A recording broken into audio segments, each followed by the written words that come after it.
Sir, आपको नमस्कार आबाद जमुई का। आज हिंदी दिवस है सर। हिंदी दिवस पर अपनी बात रखें सर आप। सबसे पहले हिंदी दिवस की ढेर सारी शुभकामनाएं, बधाई कि हमारे देश में हमारे ही अपनी मातृभाषा का हम दिवस के रूप में मनाते हैं कि इसका प्रचार प्रसार हो, यही एक सबसे बड़ी दुखद बात है। हिंदुस्तान की राष्ट्रभाषा या राज्य भाषा या मातृभाषा हिंदी है और इसको हम दिवस के रूप में मनाते हैं।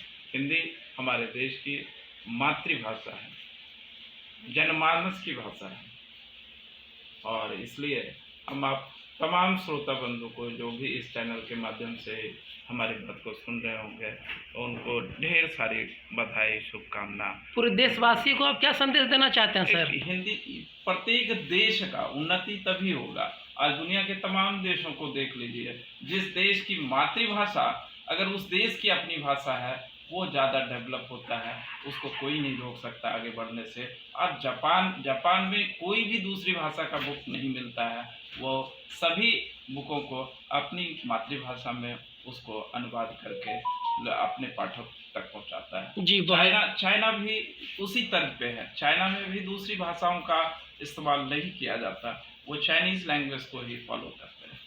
यानी कि हमारा देश तो बहुत विकास कर ही रहा है, लेकिन और विकास चाहिए। विकास होता है इसमें। आज हम जो थोड़ा बहुत भी पीछे चल रहे हैं दुनिया के देशों से, उनसे हम कई गुना आगे निकल जाते, क्योंकि हमारे यहाँ रिसोर्सेस बहुत ज़्यादा हैं।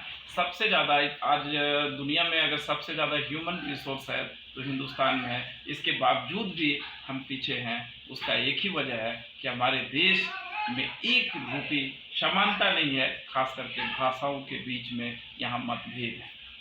जी, आप क्या भाषाई दंगल है यहाँ पे। आपके ही कहें कि यहाँ पे भाषाई दंगल है। जी, बहुत बहुत धन्यवाद। हिंदी हमारे देश की अपनी भाषा है और हिंदी में हम कुछ रचना भी किया करते थे अपने स्टूडेंट लाइफ में, और उसी के तर्ज पे हमारी कविता है हिंदी में, जिसका शीर्षक है बेटी का जन्म। लोग खुश थे, समा थी अति रंगीन, क्यों न हो बरसों बाद घर में आ रहा था कोई मुन्ना।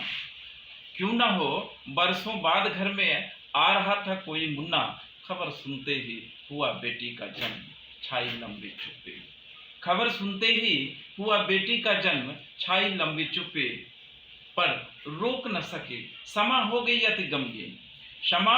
खबर सुनते ही हुआ बेटी का जन्म, क्षमा हो गई अति गमगीन, पर रोक न सकी एक वृद्धा अपने को, द्रवित हो नेत्र आंसुओं से लबालब कोसने लगी विधाता को। द्रवित हो नेत्र आंसुओं से लबालब कोसने लगी विधाता को, हाय विधाता यह क्या, शुभामा से शुभामा ही अधिक घृणा करती है, तभी तो दहेज की बलि वेदी पर नित रोज नया चलती है। मेरी अगली कविता का शीर्षक है कांटों का दर्द। सुन सुमन मैं तेरा सनम, सुन सुमन मैं तेरा सनम, आज लहरा लो हवा में खूब, पर कल गिरोगे मेरे ही गोद टूट। उस वक्त मैं ही तुम्हें संभालूंगा, अपने रूठे सनम को मनाऊंगा, पर क्या पता तुम मुझे पहचान पाओगे, सदियों के इस दास को पहचान पाओगे।